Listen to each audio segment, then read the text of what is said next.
Olá! O Direito Sem Fronteiras sempre fala de assuntos mundiais que nos interessam dos pontos de vista jurídico e humano. O de hoje é mais humano, no sentido estrito da palavra. Afinal, bilhões de pessoas não têm água tratada em casa. É isso mesmo.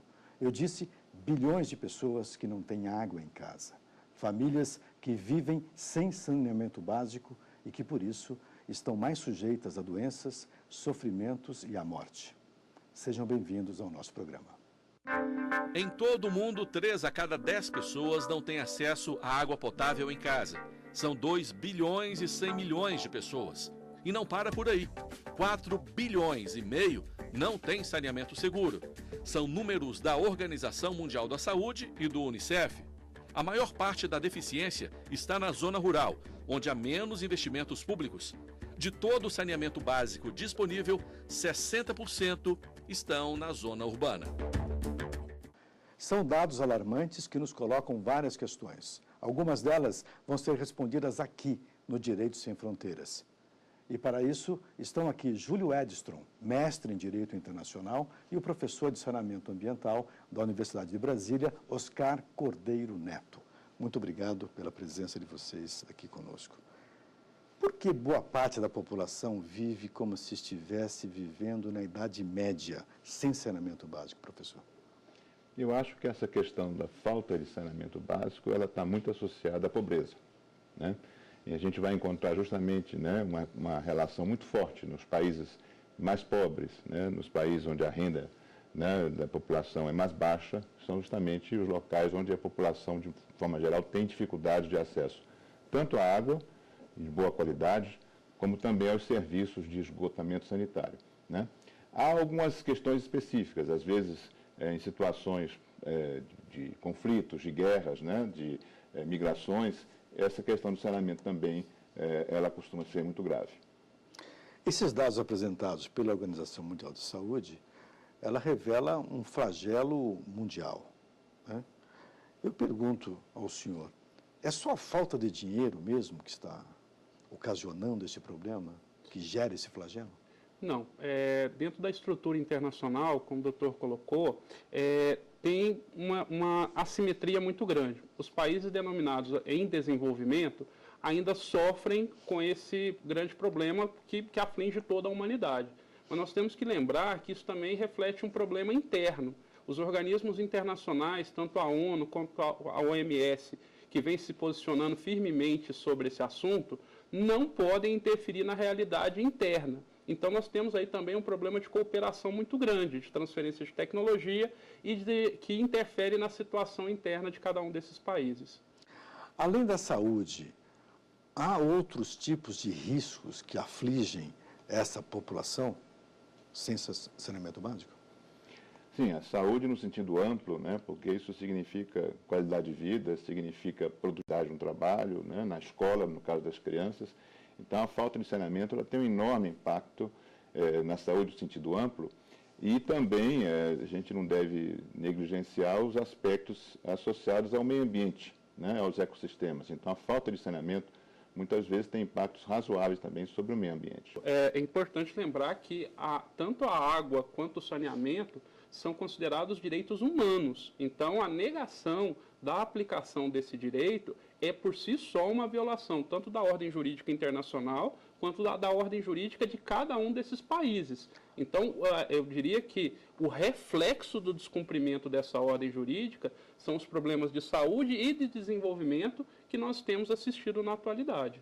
Nós vamos voltar a falar sobre direitos humanos e direitos básicos garantidos em cima desse tema.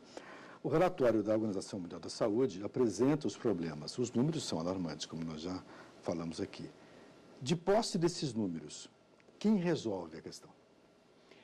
Na verdade, né, eu diria do ponto de vista técnico, né, tecnológico, as soluções existem, né, que vão desde captação de água segura, de tratamento dessa água. Existe, na verdade, uma dificuldade na implementação dessas soluções. E são dificuldades, às vezes, de natureza política, de natureza cultural e financeira, claro, né?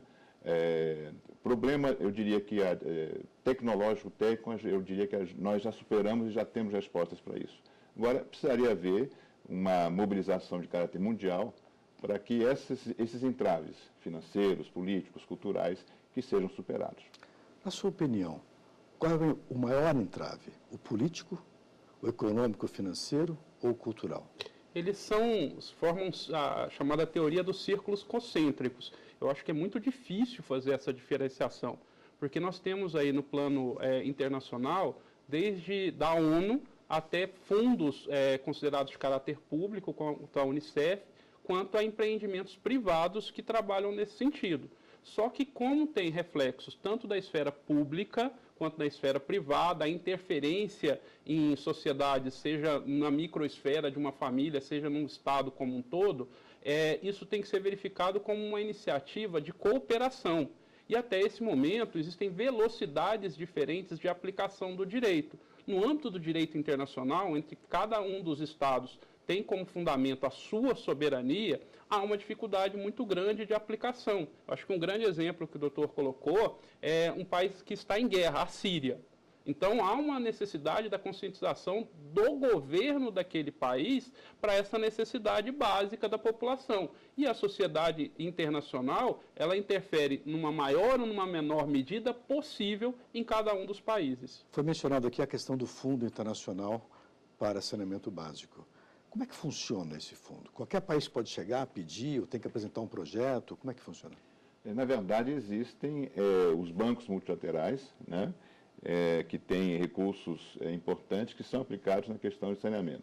Inclusive, recursos que são aplicados a fundo perdido, né, dependendo do tipo de problema, da capacidade que tem o país ou não em pagar empréstimos, né, muitos desses investimentos são feitos sem a necessidade de pagamento por parte dos países. A situação, eu diria que melhorou nos últimos 20 anos, se nós pegarmos o conjunto de países, principalmente na África e na Ásia, mas temos um enorme desafio pela frente. Então, de fato, precisaria talvez mudar um pouco a velocidade nesses investimentos e também nessas ações. O senhor concorda que a falta de saneamento básico é um problema mais dos países pobres? É isso mesmo? Ele é um problema estrutural. E o que define um país em desenvolvimento é a grande diferença que tem entre classes. Os países desenvolvidos, e aí podemos pegar o exemplo dos Estados Unidos, ele mantém um controle mais rígido das suas reservas hídricas, com relatórios e ações macro e pontuais, enquanto países em desenvolvimento não têm a estrutura necessária para essa manutenção. E dentro dessa estrutura vem inclusive ações educativas para que a população por si possa tomar medidas como, por exemplo, captação de água de chuva quando necessário. Então, eu resisto um pouco a falar que seria assim contra a pobreza e transferiria quanto à falta de estrutura. E aí essa falta de estrutura ela é muito mais presente em países hoje chamados países em desenvolvimento, o que era a antiga nomenclatura de países de terceiro mundo. Então nós vamos assistir países da América Latina, da África e da Ásia que sofrem mais com essa situação. Até recentemente falava-se que não era de muito interesse político de vários países e vários governantes do mundo inteiro a realização de obras de saneamento, porque essas obras não aparecem, são obras subterrâneas. O senhor concorda com isso? Existe essa ideia, né? Existe essa ideia e, na verdade, se nós pegarmos aí em alguns exemplos, né, em certas localidades, né? Aqui, no caso, vamos citar o Brasil, em que o saneamento básico é de titularidade municipal. Então, em certos municípios, de fato, né, devido aí, eu diria, nessa combinação de falta de recursos e também a falta de conhecimento e a falta, né, de cultura e educação, acaba-se isso, inclusive até a própria população acaba até aceitando, quer dizer, outras obras, quer dizer, primeiro o asfalto, eu prefiro o asfalto a um cano, né? E a gente sabe que muitas vezes, por ironia, né, quebra-se o asfalto para colocar o cano depois. Então, existe essa cultura. Eu vejo aí que talvez o grande problema do saneamento básico, né, quer dizer, não é no Brasil, que a gente podia até dizer são os recursos que faltam, mas nós temos aí uma falta, talvez, de demanda social maior pela questão do saneamento, pelas soluções de saneamento. Você mencionou a questão do direito básico, né? A dignidade das pessoas, que o saneamento é um direito de todos. Isso está, inclusive, na Declaração dos Direitos Universais, né? A ONU poderia fazer alguma coisa para garantir esses direitos? Bom, eu acho que é importante lembrar que o direito internacional, ele, em regra, ele não interfere nas realidades locais. A ONU já faz ao reconhecer, a Assembleia Geral reconhece, que tanto a água quanto o saneamento são direitos humanos.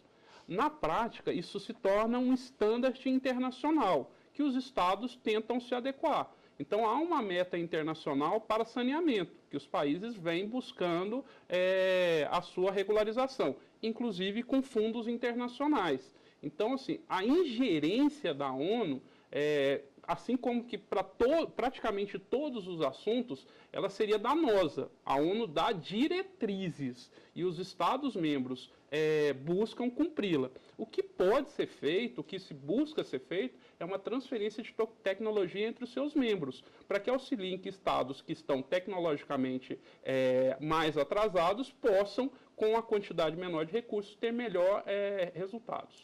Mas aí não haveria o entrave político, quer dizer, mais asfalto, menos cano. E você tem a tecnologia, você tem o fundo internacional, mas você não tem um agente público que vai lá e pegue tudo isso e coloque em atividade num projeto convincente. A esse aspecto a gente pode chamar de governança. Governança. Né? A governança do setor de saneamento ela é muito precária em vários países do mundo. Né? E essa governança inclui uma capacidade local na gestão, essa governança inclui o controle social do saneamento e, eu diria também, uma certa regulação, né? Porque são sistemas técnicos complexos, muitas vezes, que precisaria ter uma regulação tanto da qualidade do serviço prestado, quanto também dos aspectos técnicos, né? E o que a gente vê, de um modo geral, é uma governança precária. A gente vai para um rápido intervalo, claro, e retomamos no segundo bloco. Perfeito. Não vai embora, a gente volta daqui a pouco.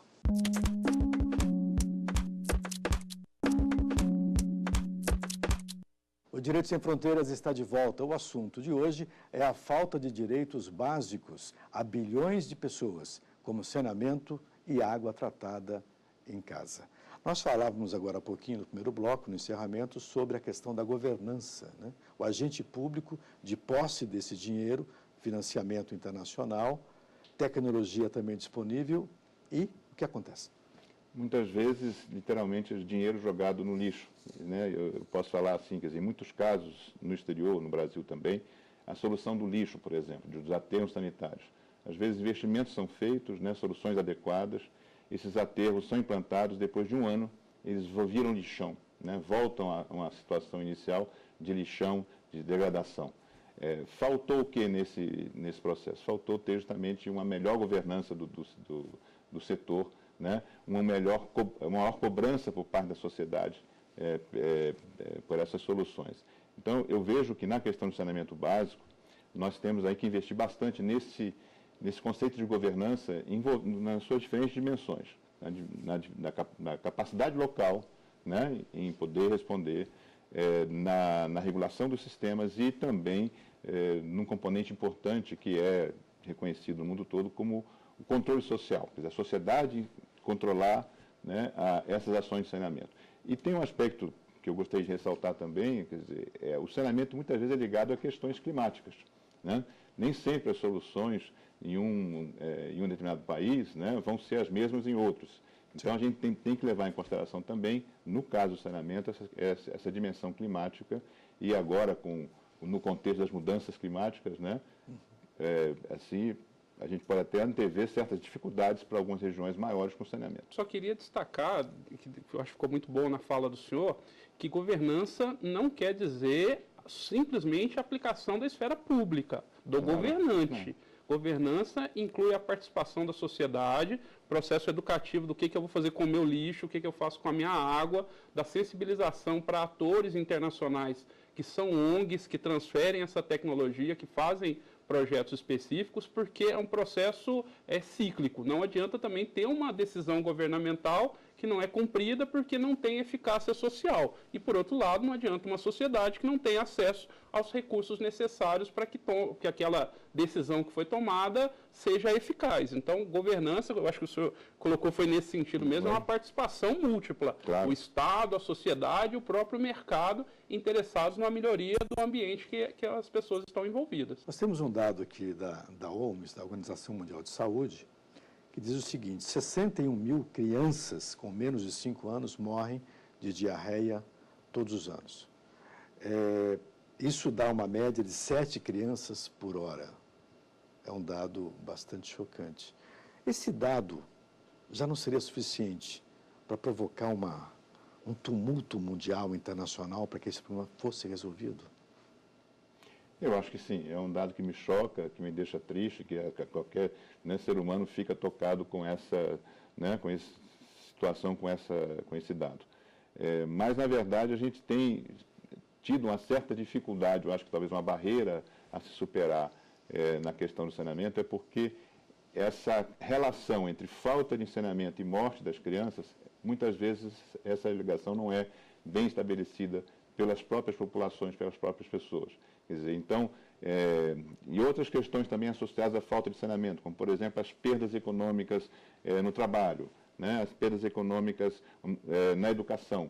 Então, não existe, muitas vezes, essa ligação, né, entre esse nexo entre a falta de saneamento e os grandes prejuízos para a saúde, para a vida e para a economia. Nós temos que trabalhar mais na construção desse nexo e na divulgação desse nexo importante. Concorda? Eu concordo com o doutor. Eu acredito que esse dado ele revela uma ciência ao inverso. Se a gente quer resolver um problema em ciência, a gente divide o problema em pequenos problemas e quando eles são resolvidos, nós fazemos. Esse dado revela que tem crianças morrendo no Brasil, tem na Argentina, tem na Venezuela, e nós temos tomado poucas ações reais para que sejam resolvidos esses problemas. O serviço de saneamento básico é muito caro? O caro é aquilo que é desnecessário. A efetivação de um direito humano fundamental, ele não pode ser considerado caro. É investimento. É investimento social. É um investimento social que se reveste em trabalho, em outras ações que acabam sendo dispensadas, como, por exemplo, próprias ações em saúde. Então, é uma necessidade para que a gente cumpra o imperativo de que nós sejamos seres humanos. Então, é um direito fundamental básico o acesso à água e ao saneamento público. Além do direito, há um argumento econômico muito forte. Quer dizer, cada real investido em saneamento básico, ele se reverte em R$4 de benefício para a sociedade. Já foram estimativas feitas pela própria Organização Mundial da Saúde. É investimento mesmo. Sim, porque, assim, independentemente da questão do direito, né, inquestionável, né, mas do ponto de vista econômico, né, cada real investido, ele corresponde a R$4 de benefícios expressos aí em economia no serviço de saúde, em maior produtividade no trabalho, em melhor rendimento escolar, né, em menos faltas. Então, a grande questão é que não é o setor de saneamento que recebe benefício, ele vem diluído na sociedade, ele vem diluído em outros setores. E aí vem uma certa dificuldade na justificativa econômica. África e Ásia são regiões onde esse problema de saneamento acaba sendo mais agudo? De fato, os continentes onde os problemas são maiores, né? Eu diria que a África, o problema é maior, e associado aí a questão cultural, renda, educação e também a questão climática, né? Porque muitas vezes são certas regiões semiáridas, certas regiões onde o acesso à água é difícil. Há questões culturais envolvidas também na África sobre o papel da mulher no saneamento, quer dizer, muitas vezes a mulher é mais sacrificada porque ela se encarrega de buscar e levar a água a distâncias muito grandes, então existe aí uma sobrecarga, né, na ausência de saneamento que vai dirigida à mulher especificamente. E na Ásia também, várias regiões da Ásia, muitas vezes ligadas aí à superpopulação, né, de algumas regiões, a densidade elevada, nós temos aí problemas, né, tanto na disponibilidade de água, quanto também na coleta dos esgotos e tratamento desses esgotos. Eu concordo plenamente com o que foi colocado e é importante lembrar, né, que os grandes cursos de água, tanto na África quanto na Ásia, geralmente são pontos fronteiriços. Então, são pontos, inclusive, de disputas armadas, de conflitos sobre aquele ponto geográfico. E isso se reflete na população que necessita daquele recurso para a sua própria vida. Isso é um agravante? Sério, seríssimo. Sério agravante. Se estuda hoje seriamente que os conflitos do próximo século serão conflitos sobre a água. E essas regiões, assim, nós temos uma falsa sensação de segurança no Brasil, porque nós não temos problemas sérios de conflitos entre estados nas nossas fronteiras. Mas isso não é uma realidade hoje na África e na Ásia, especialmente. Na América Latina, a situação em termos de fronteira e abastecimento, fluxo de água, como é que está? Na América Latina nós temos severos problemas. Nossos vizinhos, como Venezuela e Colômbia, Bolívia, têm problemas hídricos severos. E problemas, inclusive, quanto a essas fronteiras, né? Geralmente, historicamente, ou grandes cordilheiras, grandes montanhas, ou cursos d'água marcam as fronteiras entre os estados. E o próprio recurso, porque a água é um bem, ela tem um custo, é objeto de disputa e é um objeto de conflito armado, de guerras até hoje na história da humanidade. Em termos de geopolítica, nós temos algum risco mais agudo aqui na região da América Latina, professor? Assim, comparada com outras regiões do mundo, eu diria que menores, mas potencialmente sim. Assim, nós temos conflitos. Eu posso até citar um caso doméstico, né? Como foi a discussão complexa do projeto de transposição do São Francisco, em que interesses de estados brasileiros se opuseram e houve aí uma disputa. Então, a questão da água hoje já na escala internacional, com os nossos vizinhos, né? Houve um problema entre Uruguai e Argentina sobre a questão do rio Uruguai, né? Aí era uma questão de poluição do rio Uruguai em função da indústria de celulose, mas isso são conflitos que estão cada vez mais frequentes envolvendo os recursos hídricos de modo geral. Qual é o futuro de uma região que não investe em saneamento básico? É uma região que vai ter sérios problemas quanto à saúde e quanto à estrutura. E aí, do ponto de vista jurídico, é uma sociedade que vai ter que repensar os seus valores. Nós vamos lembrar que assim, os direitos humanos são instrumentos básicos de proteção de todo ser humano. Um Estado, um governo que não faz esse investimento, não está investindo no futuro da sua população. O que podemos esperar da humanidade para a solução desse problema grave de saneamento, professor? Eu falei antes, né, eu acho que nós temos que trabalhar bastante o estabelecimento desse nexo, né, dessa relação entre falta de saneamento e problemas sérios na saúde, problemas econômicos sérios, né. Nós teremos até, eu diria, aí uma oportunidade, né, ano que vem até em Brasília vai se realizar o Fórum Mundial da Água e também uma versão do Fórum Alternativo Mundial da Água, em que essa questão do saneamento vai ser discutida, né. Eu acho, quer dizer, é um desafio para nós, para todos nós, tentar estabelecer esse nexo e, em função disso, fazer com que as atenções se voltem para a questão do saneamento, fazer também com que, né, a questão do saneamento básico, ela se eleve na agenda política dos países. Passa pelo meu entendimento que o saneamento básico, ou o déficit do saneamento básico, não seja um problema em si, mas sim um resultado de outros problemas que se afunilam em saneamento básico. É isso, não? Eu particularmente tendo a concordar com isso. E aí volta na discussão de países desenvolvidos e em desenvolvimento. Aqueles países que conseguiram resolver esses problemas estruturais passaram a atacar outros problemas. Então, a criança que por problema de água ou saneamento não consegue a escola, não vai conseguir se efetivar o direito à educação, a inserção no mercado de trabalho e assim sucessivamente. E aí, concordando com a premissa do doutor, eu acho interessante que a gente deveria esperar da humanidade, mas primeiro da nossa comunidade, da nossa sociedade, que resolvesse esse problema com urgência, porque ele é um problema estrutural da nossa atual sociedade. Infelizmente, chegamos ao final do programa. Foi um prazer enorme ter vocês dois aqui. E você também que está em casa, muito obrigado pela companhia. tvjustiça.jus.br. Este é o site para que você possa rever nosso programa. Comentários e críticas, mande um e-mail para a nossa produção.